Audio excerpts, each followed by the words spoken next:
Hello dear students, आप सभी का स्वागत है आज के एक और न्यू वीडियो में। दोस्तों, मैंने कुछ ही दिनों पहले एक पोस्ट अपलोड करी थी कम्युनिटी में, जिसमें मैंने कुछ क्वेश्चन किए थे कि इंग्लिश स्पीकिंग के लिए हम क्लासेस स्टार्ट कर दे क्या। तो यहाँ पर मैंने वीडियोस अपलोड करना स्टार्ट कर दी है आज से। ओके, तो यहाँ पर हम इंग्लिश स्पीकिंग के लिए बेहतर वीडियोस डेली लेकर आएंगे और आपके डाउट्स भी क्लियर होंगे। इंग्लिश को सीखने के साथ ही कुछ अच्छे से अपने इंग्लिश को समझ पाएंगे। ठीक है, समझेंगे तभी आप बोल पाएंगे। तो यहाँ पर आज से हम इंग्लिश सीखेंगे। तो फर्स्ट वीडियो में हम यहाँ पर सब्जेक्ट पढ़ेंगे और दोस्तों यहाँ पर लेक्चर फर्स्ट भी लिखा हुआ है। हालांकि लेक्चर का मतलब यह होता है कि कोई टीचर हमारे सामने साक्षात होकर पढ़ाए या फिर हमें किसी वीडियो के जरिए स्वयं पढ़ाए। ठीक है, यानी कि उसकी बॉडी हमें सामने शो होती है, उसे लेक्चर कहते हैं। लेकिन हम इसे वीडियो फर्स्ट कह देते हैं। ओके, वैसे लेक्चर फर्स्ट कह सकते हैं। ओके, तो यहाँ पर आज हम इंग्लिश स्पीकिंग के लिए सबसे पहले आप सभी को बता दें कि सब्जेक्ट पढ़ेंगे। अब सब्जेक्ट क्या होता है? जब भी आप इंग्लिश सब्जेक्ट में या फिर इंग्लिश भाषा में एक सेंटेंस बनाते हैं तो सबसे पहला वर्ड जो रहता है वह आपका सब्जेक्ट रहता है। लाइक आई गो या फिर आई एम कमिंग, तो आई जो है आपका सब्जेक्ट हो गया। तो सबसे पहले सब्जेक्ट का मतलब देखते हैं। सब्जेक्ट का अर्थ होता है कर्ता या फिर काम करने वाला। अब जैसे आप कोई सेंटेंस बोल रहे हैं, राम जा रहा है और कृष्णा आ रहा है। ठीक है, कृष्णा बैठा हुआ है। तो यहाँ पर जो कृष्णा हो गया, राम हो गया, वह एक तरीके से काम करने वाला हो गया। ठीक है, अब आप समझेंगे तो यहाँ पर सब्जेक्ट दो प्रकार के होते हैं। ठीक है, सिंगुलर यानी एक वचन और प्लूरल यानी बहुवचन। तो आप सभी को बता दें यहाँ पर कि एक वचन वह होते हैं जो कि सिर्फ एक रहे और एक से ज्यादा वाले को बहुवचन कहते हैं। यहाँ पर आप सभी को बता दें सिंगुलर, जैसे कि आप यहाँ पर देखेंगे तो एक वचन जो रहते उसमें आपके यह वर्ड्स आते हैं, जैसे ही, शी, इट, नेम। इसे आपको रट ही लेना है क्योंकि आगे भी आपको सेंटेंसेस आप जैसे बनाएंगे तो उसमें काम आएंगे। ठीक है, तो यहाँ पर आप देखेंगे ही, शी, इट, नेम, यह आपके सब्जेक्ट हो गए। किसके? एक वचन के। ठीक है, यह एक वचन में सारे आते हैं। और यहाँ पर अगर आप देखेंगे तो दूसरा प्रकार जो है आपका प्लूरल यानी बहुवचन है। ठीक है, तो यहाँ पर इसके जो वर्ड है यहाँ पर आप देखेंगे आई, यू, दे, वी। अगर यहाँ पर आप समझेंगे तो ही, शी, इट, नेम। अगर एक वचन को हम समझे, पहले सबसे पहले हम एक वचन को ही समझ लेते हैं। तो यहाँ पर एक वचन ही, शी, इट, नेम होते हैं। ही का मतलब वह होता है या फिर उसे होता है, और शी का मतलब भी वह या उसे होता है। तो ही का यूज हम बॉय के लिए करते हैं और शी का यूज हम गर्ल के लिए करते हैं। यहाँ पर इट का मतलब यह होता है, नेम का मतलब नाम होता है, जैसे कि राम, श्याम, राकेश, उसके बाद प्रकाश, कुछ भी हुआ तो यह नाम हो गए।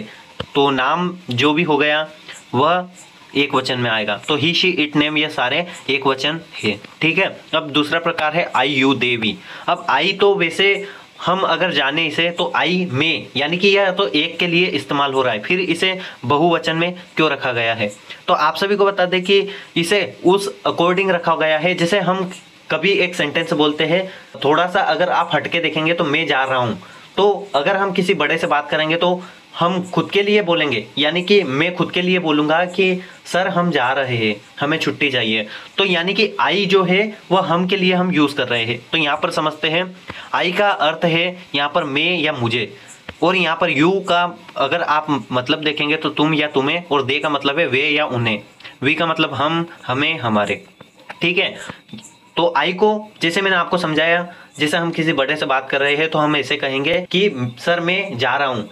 ऐसे ना कहकर हम ऐसे कह सकते हैं कि सर हम जा रहे हैं, थोड़ा सा अलग हटकर, यानी कि उसमें मैं यानी कि मैं थोड़ा सा अलग हटकर हो गया और हम अलग हटकर हो गया। यानी कि अगर एक तरीके से देखा जाए तो मैं यानी कि हम भी होता है, यानी कि सर मैं जा रहा हूँ या फिर सर हम जा रहे हैं, हम ऐसे भी कह सकते हैं। तो इस हिसाब से प्लूरल में आई को रखा गया है। अब हम यहाँ पर अगर देखें तो आपने यहाँ पर सब्जेक्ट पढ़ लिए हैं। अब हम कुछ एग्जाम्पल के अकॉर्डिंग देखते हैं। अब यहाँ पर अगर हम समझे तो आप अगर देखेंगे तो ही, शी, इट, नेम, अगर हम कोई सेंटेंस बनाते हैं तो यह सारे सब्जेक्ट है, यानी कि ही गोस यानी कि वह जाता है, आई गो यानी मैं जाता हूँ। अब दोस्तों आप सभी को बता दें यहाँ पर एस ई एस का भी इसमें रोल रहता है। अगर आप देखेंगे तो एक वचन जो रहते हैं उन सभी एक वचन के बाद वर्ब जैसे ही आती है। अब वर्ब को हम आगे पढ़ेंगे, इस वीडियो में हम वर्ब को नहीं पढ़ेंगे, लेकिन एक एग्जांपल के अकॉर्डिंग बता दूं आपको कि वर्ब जैसे, वर्ब का मतलब होता है क्रिया, तो यानी कि जाना एक तरीके से क्या हो गया, वर्ब हो गई। यहाँ पर एस ई एस वाले वर्ड जो रहते हैं यह सारे वर्ब के साथ यूज होते हैं और एक सेंटेंस के माध्यम से आप समझ पाएंगे। तो एस ई एस का प्रयोग यहाँ पर सिंगुलर के साथ होता है, यानी एक वचन के साथ, और एस ई एस का प्रयोग बहुवचन के साथ नहीं होता है। जैसे अब हम यहाँ पर नॉर्मल एक सेंटेंस बनाते हैं। अगर आप यहाँ पर फॉर्मूला देखेंगे तो सबसे पहले आप सब्जेक्ट को ही ध्यान रखें, बाकी हेल्पिंग वर्ब और वर्ब हम आगे पढ़ेंगे।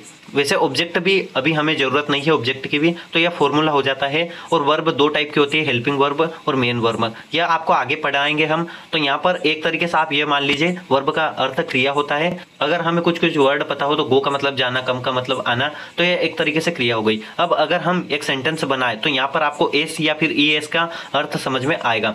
तो यहाँ पर अगर आप देखेंगे तो राम जाता है, यानी कि राम क्या हो गया, एक सब्जेक्ट हो गया। मैंने आपको बताया था नेम, किसी का नेम हो तो यहाँ पर आप देखेंगे तो स्टार्टिंग में नेम आ रहा है, तो यहाँ पर आप देख रहे हैं राम जाता है, यानी कि राम गोज। अब ई एस क्यों लगा है, जैसे गो का मतलब जाना हो गया, तो यह एक वर्ब है, तो वर्ब के साथ एस या फिर ई एस लगता है।